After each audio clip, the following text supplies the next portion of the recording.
Je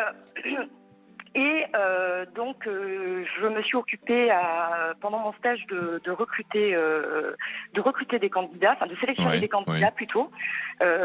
Donc j'étais sur du sourcing et un jour quelqu'un m'a dit alors pour cette agence-là, Nabila, pas de noir, pas d'arabe.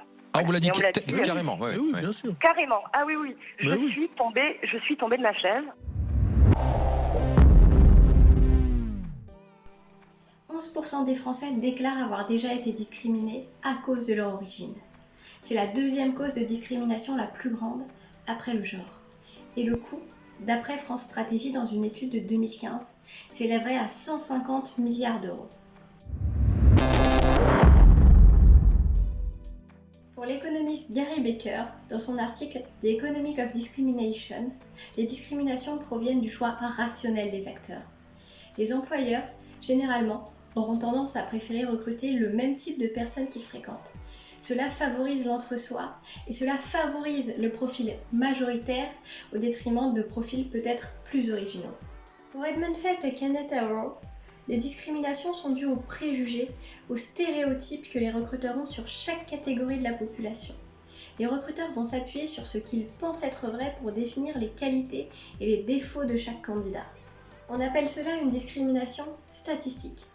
Il est de manière générale trop coûteux pour les employeurs de vérifier les qualités réelles des individus. Ils vont donc s'appuyer sur ce qu'ils pensent être vrai et vont penser être plus efficaces en choisissant des individus de groupes plus standards et non stigmatisés. La théorie de David Schneider va dans le même sens. Les discriminations sont dues à des biais. Il parle lui-même de raccourcis cognitifs qui facilitent les représentations et la prise de décision. Ainsi, ces discriminations sont liées à des stéréotypes et à des préjugés intériorisés. Il n'y a donc pas forcément une volonté directe de nuire de la part des employeurs puisque ces discriminations sont majoritairement dues à des biais inconscients et intériorisés.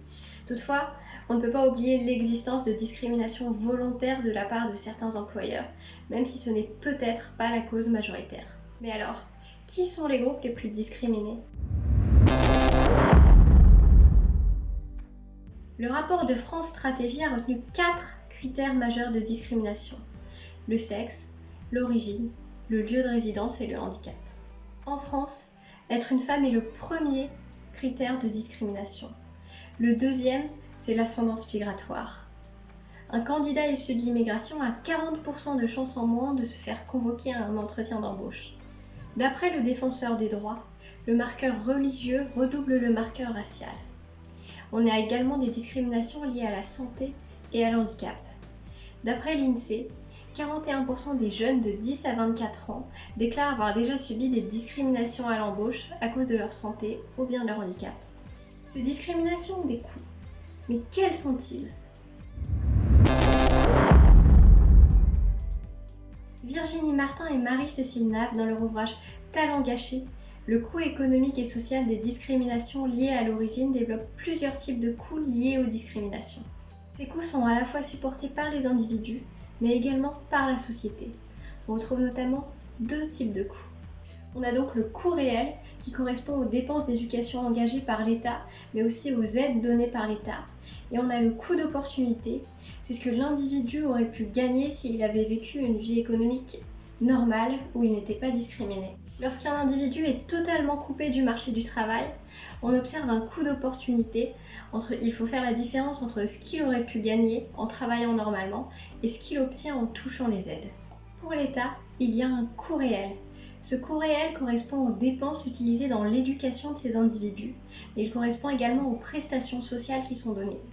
De plus, l'État ne va pas récupérer d'argent parce que cet individu ne paiera pas d'impôts, pas de TVA, pas de taxes, etc.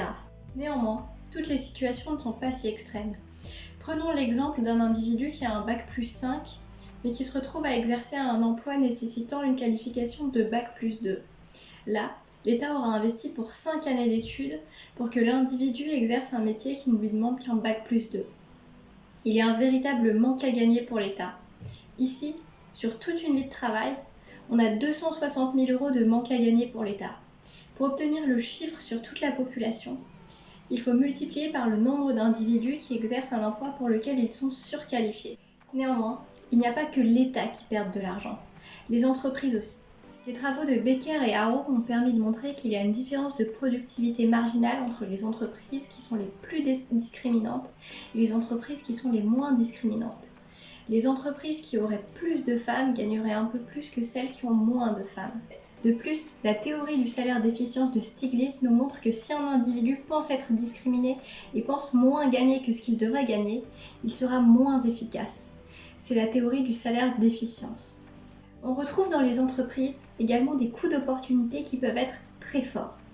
D'après Florida et Gates, si l'on recrute de manière univoque des individus jugés comme standards, on court le risque d'une innovation moindre.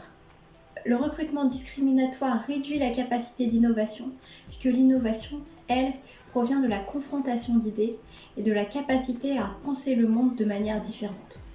Aujourd'hui, dans le monde économique, le pluralisme des individus n'est encore que trop peu perçu comme une richesse. Pourtant, on retrouve une corrélation positive entre la diversité ethnique et sexuée et les indicateurs financiers. Les discriminations à l'embauche minent non seulement la cohésion sociale, mais peuvent également générer des coûts supplémentaires. L'absence de perspective professionnelle peut augmenter l'oisiveté et le ressenti, qui eux-mêmes sont des facteurs de délinquance. Et lorsque délinquance il y a généralement dégradation d'immeubles, de meubles, dégradation des bâtiments, etc. Tout cela entraîne des coûts supplémentaires pour l'État, en plus de stigmatiser davantage ces populations. Il y a donc un cercle vicieux de la stigmatisation et il y a rupture de la cohésion sociale.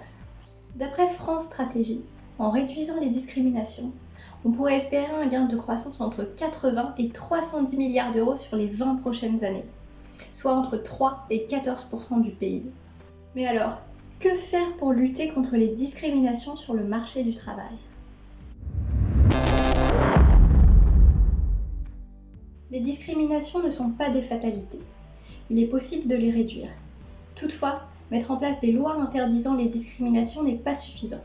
Il faut réellement mettre en place des politiques de réduction des biais et des stéréotypes importantes. Un nouveau storytelling est nécessaire. Il est important de montrer que les femmes, les migrants, les descendants de migrants peuvent apporter un plus à notre société et à notre économie et constituent une véritable richesse.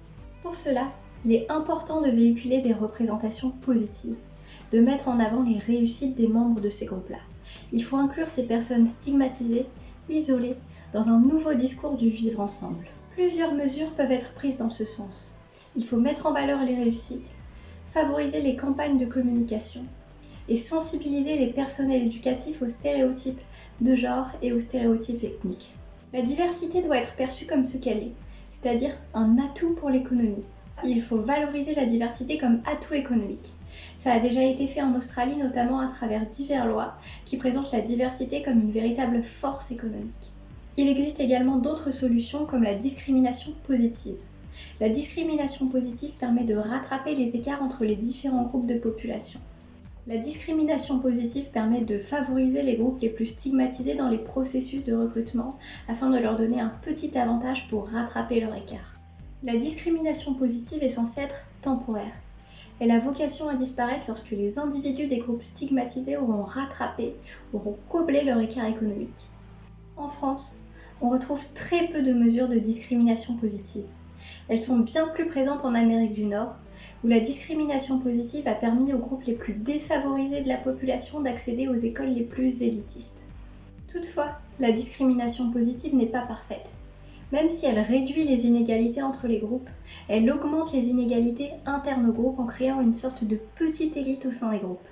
De plus, les individus qui viennent de milieux défavorisés doivent, pour s'adapter dans ces nouveaux milieux, adopter les codes dominants. L'objectif donc de la discrimination positive est de favoriser l'émergence d'une élite et de capitaliser sur l'effet levier pour inciter les autres membres de ce groupe à faire pareil, pour donner des modèles de représentation positive, des modèles d'identification positive de ces groupes défavorisés. L'effet psychologique est d'autant plus fort que l'exclusion a été radicale par le passé. La Cour suprême des États-Unis, en 2003, dans son arrêt Grutter contre Rollinger, a donné son approbation à la théorie de la masse critique. Cette théorie dit que, dans un milieu, en deçà d'un certain nombre de personnes issues de la diversité, il est très difficile de détruire les stéréotypes raciaux. C'est en cela que la discrimination positive est importante, puisqu'elle permet une plus grande diversité au sein des milieux les plus élitistes.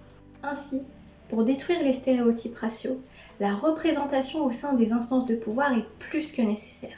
La discrimination positive est plutôt une politique de rattrapage avec un caractère élitiste. Et ce n'est pas une politique de justice sociale avec un caractère rétributif.